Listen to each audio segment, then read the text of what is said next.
Would like to briefly take a moment and say thank you to everyone who has continued to join us over at the Florida Maquis Patreon channel. The Holy Bible teaches us, rejoice always, pray without ceasing, give thanks in all circumstances, for this is the will of God in Christ Jesus for you. If you'd like to join us over there, it's only $1 per month at the base level, and even less than that if you sign up for an entire year, and no matter what level you choose, it's fully refundable. First 90 days, no questions asked. What's the difference between YouTube and Patreon? At Patreon, we can take the gloves off.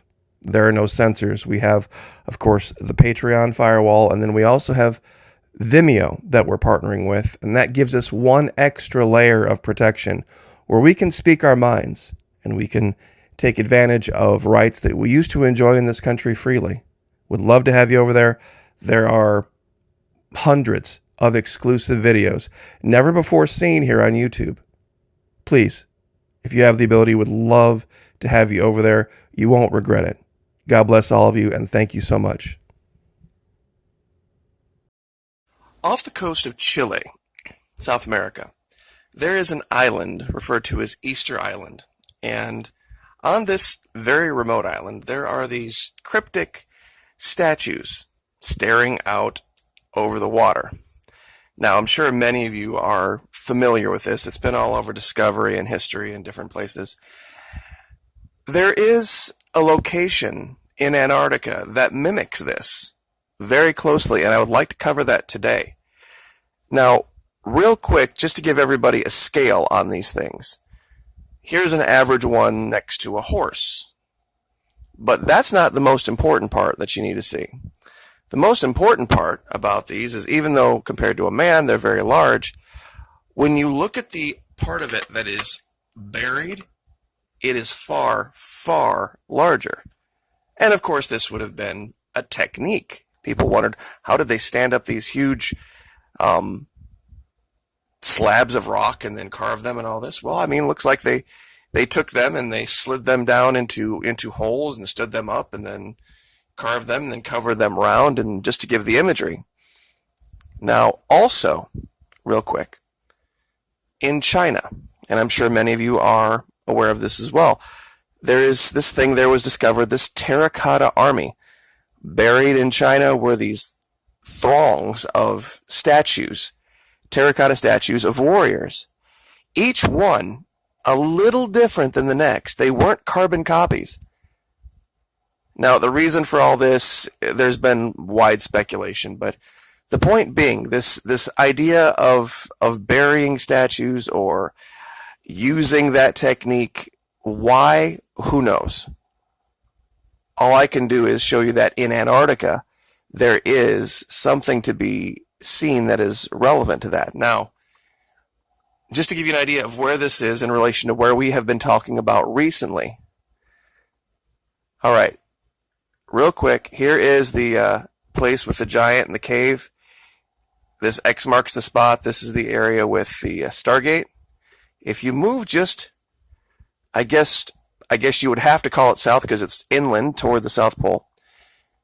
There are these very strange, perfectly spaced, equidistant monuments sticking up out of the ice. Let me get this arranged properly. And I think that's the key word there, the equidistant property of these. Now, they are of varying height, but we've all seen Arlington. And we know that something like that in nature wouldn't occur all by itself. The size of these is pretty staggering, though. Far, far bigger than the MOAs on Easter Island, which would fall in line with everything else that's been said about Antarctica. It strikes me as strange that when Admiral Byrd described what he saw, that he used the word evil. Now, I've flown over a lot of snowy landscapes, and the word evil never crossed my mind. You know, cold, pretty, gorgeous, spectacular, but never evil. So he must have saw something very different than what you and I would picture when we think of flying over a vast snowy landscape. Some of these, like this particular one here in the middle, is 800 feet tall. Some of these are only about 40 feet tall. But the reason I think this is a graveyard is a couple of other things that I found. And while one of them, I'm sure there's going to be a lot of people that go, no, you're seeing things, it's pareidolia. I've been looking at this for a long time, and there's a lot of things down here that will trick the eye. And I don't cover a lot of that. I found a lot more things that I just haven't covered. I think I have found what looks like a skull. Now, if we are going to make the assumption that this over here is a settlement that is the result of some type of a crash, this large opening being a craft, they settled in this region, and we're seeing evidence of them hunting and the elasmosaur and all of this type of thing, they would have dead, and they would need to have a place to put the dead. And it's not very far from that location.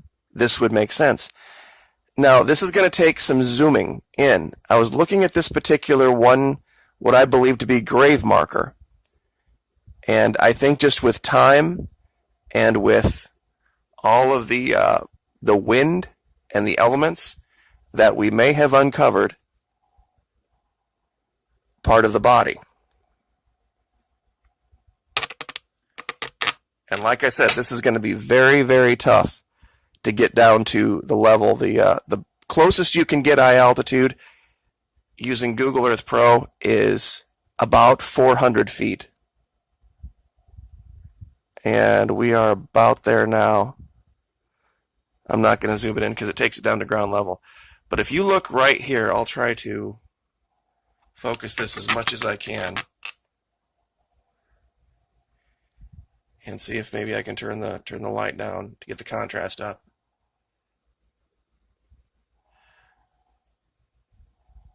That right here is a skull, 2 eyes, and a mouth. And you can almost see the remnants of the body here. Now the size of this, you can almost kind of see a scapula here, and it'll give you an idea of how big the monument is, because this clearly looks like an enormous grave monument.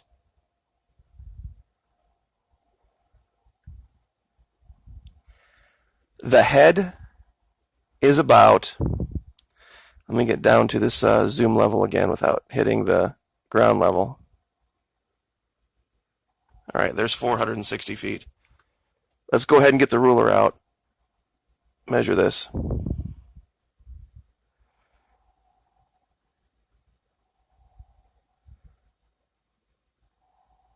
The head is 9 feet. That's a pretty big giant. Now, I know there's going to be a lot of people that take issue with this, but if you get Google Earth Pro for yourself, I promise you, it's free. You will be able to do things, and if you get even, like, this is a 24-inch Lenovo that this is on. There's much better screens. They have 27-inch Dells that are 4K. That stuff will show up way closer in. Even a decent tablet, you can then use your eyeballs to then make up for the difference in the focus and the lighting levels. Right here, there's a very unnatural structure. Let's see if I can kick the lighting off. Nope, that doesn't help. I cannot get any closer. But it's a series. Maybe I can turn the light up again. Every time I turn the light up, it kills the focus. That's why I try to... It's a series of doorways, a series of openings, right above my cursor here. All equidistantly spaced. And if there were... I'm going to try to circle it.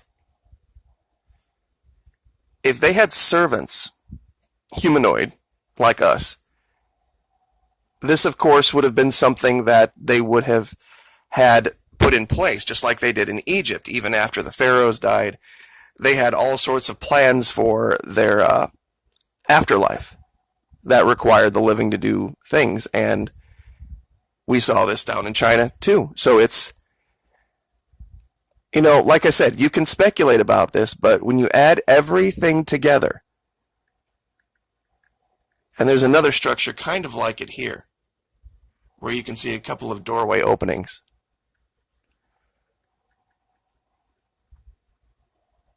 Something far beyond just snow blowing ice is going on down here. And over here, this looks like a much better example of a tomb. Over here we have a marker, and we have this large cavernous area, and then we have an entry here. And this looks perfect size for the body of a giant. And this, like I said, at one time, all of this was covered over. And the melt, the massive melt that's going on, that is far greater than they are telling you in the news, in the next 5 to 10 years, is going to change the landscape of science. It's going to change the landscape physically. It's going to change the weather. It's going to change the entire world in the next 10 years. And you don't have to believe that, but it's just the case.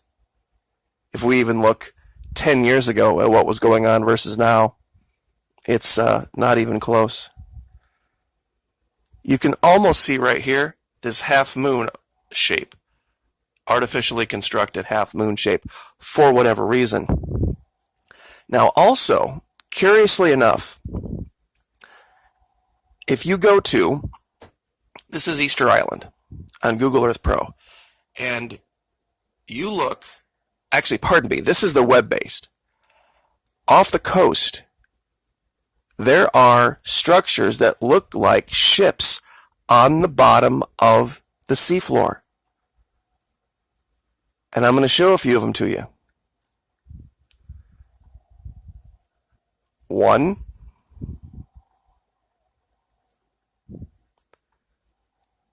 2, 3, a smaller one, 4, 5,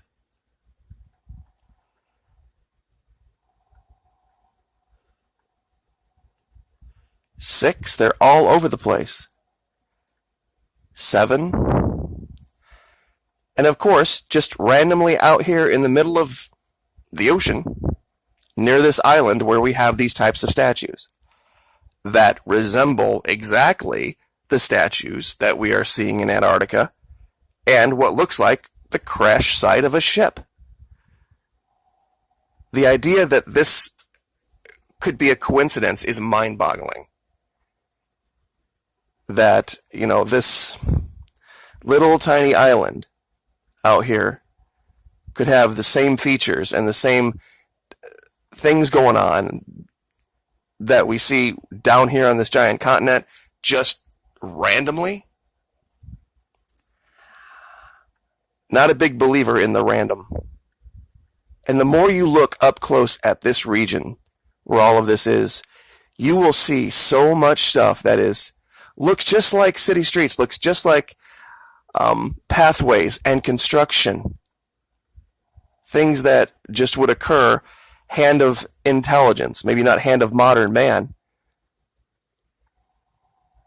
but definitely not natural. Especially when you look at this from a distance. See how there's nothing here, and then all of a sudden here you have all of these monuments, and then nothing here, and then more monuments, and then nothing here, and then more monuments. Clearly a creation, not something that was just naturally made. And I'll leave this image up just so you guys can look at it. The distance between these is too perfect for this to be something natural. Like, share, subscribe. Happy Sunday.